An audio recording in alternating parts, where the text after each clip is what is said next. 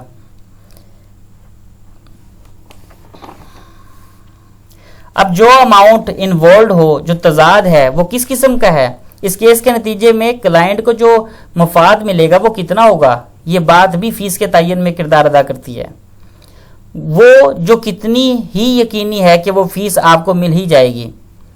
ملازمت کا کردار کیسا ہے، وہ کوئی آپ کا مستقل کلائنٹ ہے، آج ہی نہیں آیا ہے، یا کلائنٹ تو آپ اسی حساب سے ہی دیکھ کے لیں گے، یہ ان میں سے بذات خود فیس کو کنٹرول نہیں کرتا کہ یہ لیں، یہ ایک رائے ہے کہ ان باتوں کا خیال رکھا جائے گا۔ فیس تو ظاہر سی بات ہے وہ ایک کونسل نے ہی طے کرنی ہے، یہ محض گائیڈ لائنز ہیں جو بطور وکیل ریئل سروسز لینے کے لیے یہ کرتا ہے۔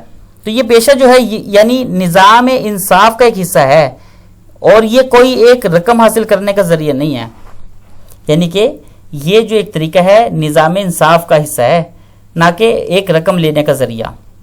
تو اس بات کو ذہن میں رکھنا چاہیے کہ یہ پیشہ نظام انصاف کا حصہ ہے، اور یہ صرف اور صرف رقم لینے کا ذریعہ نہیں ہونا چاہیے۔ اب آئیے رول 155 میں 155 میں یہ کہتا ہے کہ جو تضاد ہے کلائنٹس کے ساتھ اس کو بچنا چاہیے، یعنی فیس کے معاملے میں جو تنازع ہے کلائنٹ کے ساتھ اس کو بچنا چاہیے، کیونکہ اس سے اپنی سیلف رسپیکٹ کو وہ متاثر کرتا ہے، اور کوئی بھی سوٹ صرف ایسی صورت میں بحال کرنا چاہیے کہ وہ بے انصافی کو روکنے کے لیے ہو یا فراڈ کو روکنے کے لیے ہو۔ اس وجہ سے تو آپ اپنے کلائنٹ کے خلاف کیس کر سکتے ہیں، ورنہ آپ کو اپنے کلائنٹ کے ساتھ فیس کے معاملے میں تنازع سے بچنا چاہیے کہ یہ سیلف رسپیکٹ کے اگینسٹ ہے۔ اب آئیے 156 میں 156 میں کیا کہتا ہے؟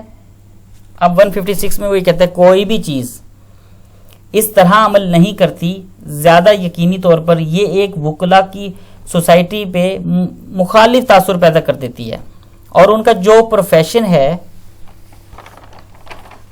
اس کو اپنی فل پبلک اسٹریم سے محروم کر دیتی ہے۔ جتنا تیز ایک فالس کلیم یعنی جھوٹا دعویٰ، جتنا اس پیشے کے ساتھ، یعنی کہ سادہ سے الفاظ میں اگر آپ یوں کہہ لیں کہ ایک جھوٹا دعویٰ جتنا اس پیشے کی ریپوٹیشن کو خراب کرتا ہے، نہ اتنی اور کوئی چیز، اسی لیے ریپوٹیشن کو خراب نہیں کرنا چاہیے۔ یعنی اس کا جو اس رول میں یہ بتایا گیا ہے کہ ایک وکیل کو جھوٹا کیس کبھی بھی نہیں کرنا چاہیے، کیونکہ یہ جھوٹا کیس وکلا کی ریپوٹیشن کو خراب کرتا ہے۔ یہ ایک وکیل کی ذمہ داری ہے کہ وہ سب کچھ کرے جو اس کے کلائنٹ کا کیس جیتنے میں اس کی مدد کر سکتا ہے۔ وہ تو ہر وہ کام کر سکتا ہے لیکن جھوٹا دعویٰ نہ کرے کم از کم۔ یہ ایک وکیل کے لیے نامناسب ہے کہ وہ ایک کلائنٹ کی معصومیت کا فائدہ اٹھائے، اور اس کی جو ڈیوٹی ہے وہ سختی سے اس کے اوپر حد لگاتی ہے کہ وہ بار کے سامنے ہمیشہ تابع دار رہے، اور جو کچھ بار نے اس کے لیے ہدایت جاری کر دی ہیں ان پر وہ عمل بھی کرے، اور اپنے کلائنٹ کے مفادات میں بھی اسی طرح اس کا خیال رکھے۔ کلائنٹ کا تو اپنے وکیل پر مکمل اعتماد ہوتا ہی ہے، کیونکہ اپنے کلائنٹ کے حقوق کا تحفظ کرنا اس کی ذمہ داری ہے، اور اس میں یہ بھی وہ بتاتا ہے کہ وہ اپنا پورا نالج، پوری مہارت لگائے گا اس کے حق کے دفاع کے لیے، لیکن غیر قانونی طور پر کوئی کام نہیں کرے گا۔ اور رول اگر اس کے پوائنٹ 5 کو دیکھیے، اسے کوئی ڈر نہیں ہونا چاہیے کہ اس سے عدالت ناراض ہو جائے گی۔ اگر اس نے کوئی ایسی اپنے کلائنٹ کے حق میں کوئی بات کہہ دی جس سے عدالت ناراض ہو جائے گی تو بے شک ہو جائے، یا قانونی طور پر لیگل ہے تو بے شک عدالت ناراض ہو جائے، یا اس کی شہرت خراب ہونے کا اگر کوئی ڈر ہو، پبلک میں کوئی اگر اس کی بدنامی ہوتی ہے تو ہو جائے، لیکن اس کو حق بات کہنے سے قطعی طور پر پیچھے نہیں ہٹنا چاہیے، بلکہ پوری محنت سے اس کے اوپر اپنی ڈیوٹی کو سر انجام دینا چاہیے۔ وہ ہر اس دفاع کا، اس فائدے کا حقدار ہوگا جو لینڈ لا اس کو مہیا کرتا ہے کلائنٹ کو۔ اس سے وکیل نے جب تک یہ ساری کوشش نہ کر لی تو اس کے لیے کی جانی چاہیے ساری کے ساری کوشش۔ اب وہ یہ کہتا ہے پوائنٹ 8 میں کہ وکلا کا جو اعتماد ہے نا، اس کی ڈیوٹی ڈسچارج کرنے کے لیے جو طریقہ کار ہے، یا تو اس کے ہر وقت ذہن میں ہونا چاہیے کہ وہ قانون کے دائرے میں ہی رہ کے کرے گا۔ ایک وکیل کے دفتر کو یہ اجازت نہیں ہے کہ وہ کسی قانون کی خلاف ورزی کرے، اپنے کسی کلائنٹ کے لیے یا کسی طرح کا کوئی فراڈ کرے یا کسی قسم کی 2 نمبری کرے۔ اسے اپنے ضمیر کی آواز کو بھی سننا چاہیے۔ جب وہ اپنی ڈیوٹی کرتا ہے، اس نے صرف اپنے کلائنٹ کی بات کو نہیں سننا بلکہ اپنے ضمیر کی آواز کو بھی سننا ہے، کیونکہ کلائنٹ تو ہمیشہ ہی یہ چاہتا ہے کہ میرا کیس جیتنے کے لیے یہ طرح طرح کی 2 نمبری کرے، جو مرضی کرو، فراڈ کرو، رشوت لو، جو بھی کرو، لیکن کیس کو آپ ون کرو۔ یہ تو ہر کلائنٹ کی ہی خواہش ہوتی ہے، لیکن ایک وکیل کو اپنے ضمیر کی آواز بھی سننی ہے۔ اب اگر رول 157 کی بات کریں تو 157 کیا کہتا ہے؟ اب محض فارمل معاملات نہ ہوں، وہ اگر کچھ معاملات کا گواہ ہے، یعنی اس نے کسی ڈاکومنٹ کی حوالگی کا گواہ ہے، اس کو اٹیسٹ کیا ہے، تو پھر اسے چاہیے کہ پھر وہ کیس کو چھوڑ دے۔ یعنی اگر وہ کسی اپنے معاملے میں گواہ ہے جس کو اس نے خود اٹیسٹ کیا ہے یا کوئی ڈاکومنٹ ہے، جب تک انتہائی ضروری نہ ہو، ایک وکیل کو اپنے کلائنٹ کے بہا پر عدالت میں کسی چیز کو ٹیسٹیفائی نہیں کرنا چاہیے، یا وہ اس کی جگہ پر قسم نہیں اٹھائے گا۔ اب رول 158 کو دیکھیے، آخری رول ہے اس کا۔ اتفاقی معاملات میں جو کسی ٹرائل میں کسی کیس کے میرٹ کو متاثر نہیں کرے گا، نہ ہی اس کے کسی کلائنٹ کے حقوق کی سمت میں کوئی تعصب پیدا ہوتا ہے، جیسا کہ اس وقت ٹرائل کر کے کسی خاص موقع پر کہ وہ کہے کہ آج ہی ٹرائل ہو۔ یعنی کہ اگر کوئی ٹرائل کرنا مقصود ہو، ضروری ہو، اور ٹھیک اسی دن اس کا جو مخالف وکیل ہے وہ کسی کام سے یا کسی مجبوری سے عدالت میں پیش نہ ہو سکے، اور آپ یہ کہیں کہ جناب آج ہی ٹرائل کیا جائے گا، جبکہ اگر ٹرائل کسی دوسرے دن بھی کیا جائے تو کوئی خاص فرق نہ پڑتا ہو، تو آپ کو مخالف وکیل کا بھی خیال رکھنا ہے۔ یعنی کسی وکیل کو کسی مجبوری سے فائدہ اٹھانا نہیں چاہیے۔ آپ اس سے فائدہ نہیں اٹھائیں گے جبکہ کسی اور دن بھی ٹرائل کرنے میں کوئی نقصان نہیں ہو سکتا، تو یہ وکیل کو ہی اختیار دینا چاہیے کہ وہ خود اپنے آپ کو جج کرے کہ اس نے آج عدالت میں پیش ہونا ہے یا نہیں ہونا۔ اس بات کی اجازت کلائنٹ کو قطعی نہیں دینی چاہیے کہ کلائنٹ فیصلہ کرے کہ بھائی آج ہی اس کا فیصلہ ہوگا اور آج ہی آپ عدالت جائیں گے۔ تو اس کا فیصلہ جو ہے وہ ایک وکیل کو ہی کرنا چاہیے، اور یہ اختیار کبھی بھی کلائنٹ کو نہیں ہونا چاہیے۔ میرے خیال سے اب یہ جو رولز تھے ہم نے ڈسکس کر لیے ہیں، اب آپ اس کو ایک دفعہ دوبارہ سے سنیے گا، انشاءاللہ آپ کو یہ سمجھ میں آ جائیں گے۔ اپنا خیال رکھیے گا، نیکسٹ ویڈیو میں حاضر ہوں گے۔ اللہ حافظ۔